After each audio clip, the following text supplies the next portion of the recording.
guys, and thanks for stopping by War Dragons Gameplay. Wanted to bring you guys a new video today, just updating on the ongoing event for War Dragons, which is the King of the Hill event.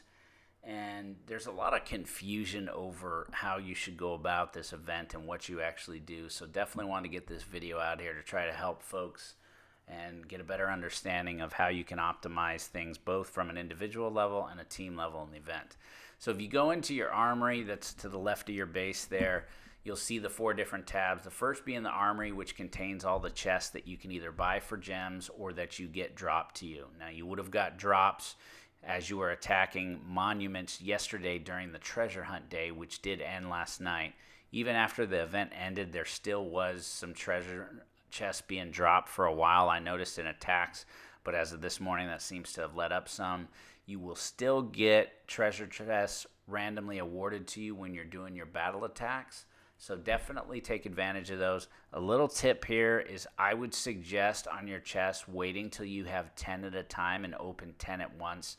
I seem to have a little better luck when I open 10 at a time as to what kind of drop that I'm getting and just getting better things such as energy for the event or, battle, siege, weapons, or various things. So in the battle portion, the battle tab here, you'll see a variety of islands, and all of these islands are originally owned by the Black Bloods and arranged and start from tier 1 all the way up to, I think, tier 4, maybe tier 5.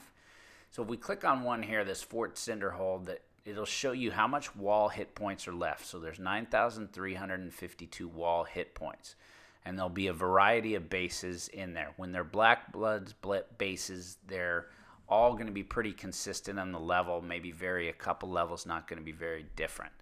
So each one of those, it takes initially 4 energy, which you start with 16 energy. It takes 4 of your energy to attack any one of those bases. So that top base, that Daniela Oneida, is 150 hit points. Now, there's a couple things that you could do. You can attack it as is, utilize your 4 of your energy and get 150 hit points. Or you can add siege weapons, and I just added one here. The basic siege weapon will add 10%. If you have any of the rare siege, that'll add 50%, and if you're lucky enough to have any of the epic siege, that'll add 100%. And you can add all 3 of those, so you can actually add 160%. So at 10%, that's going to make that Daniel Oneida worth 165 hit points. Where if I ended up adding all of those there, then you're talking about it roughly being maybe 375 to 400, something like that. So we'll go ahead and click on the Daniel Oneida base here that was open, and I'll go ahead and do an attack. Grab Newman here as one of my dragons.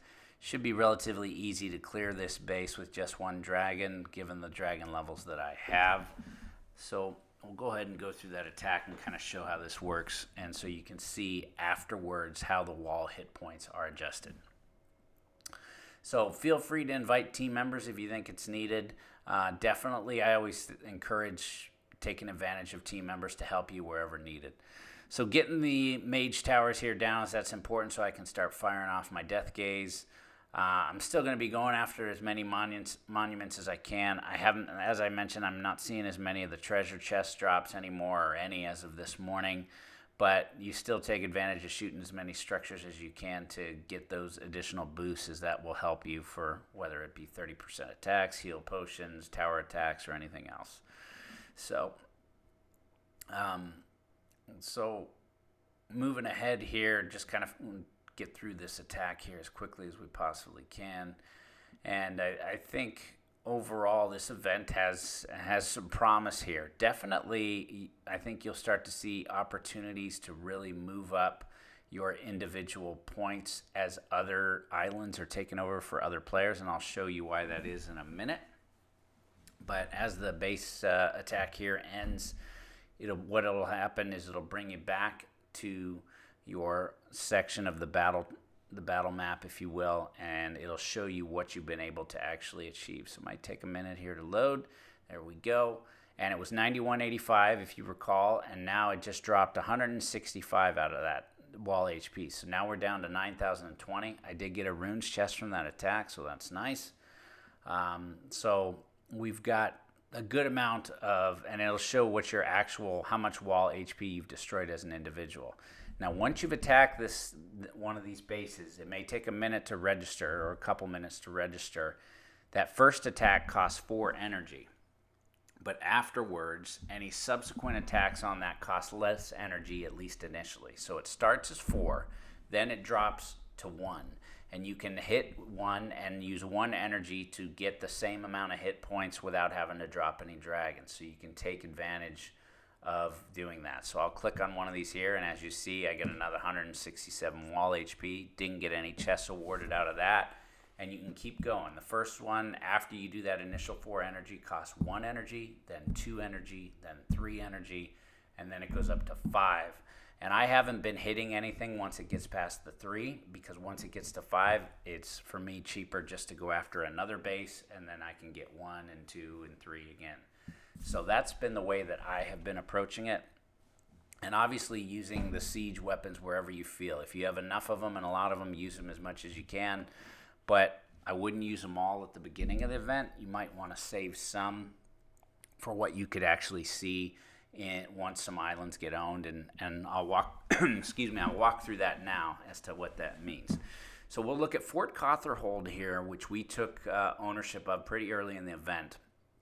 And I accidentally added all of my wall HP as I was kind of learning this myself. But as you see there, it's 155,000 wall HP left. And there's this little slider here that you can add wall HP. And basically what that's doing is that once you've taken control of an island, you can add additional wall hit points to make it difficult for any other team to take control of that. So that's exactly what I'm going to do here. I'll just add 288 wall HP, hit that, and it adds a little more to it.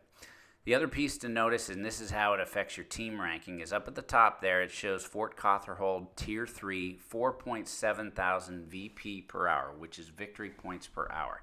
So for every hour that we own this base, it will add 4,700 victory points, which is what establishes our team ranking. So I'll show you the rankings here in just a minute. The other piece to look at is the players in here, and now once we own it, now other individuals can attack us. And so if you take a look, the hit points are much higher than what you saw when it was Black Blood owned. So we take a look at, the various ones, and it'll be, from a low, I think, of in the 200, mid 200s, but up to high into the low 400s.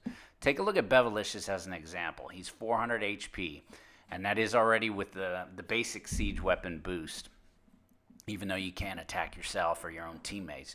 But if you were to add the rare siege and the epic siege as well, that's going to make it even better, because what that's going to do is basically make Bevelicious worth about 1,000 hit points. So you can use your first 4 energy if you're able to clear Bev or team and clear Bev, and you get 1,000 hit points.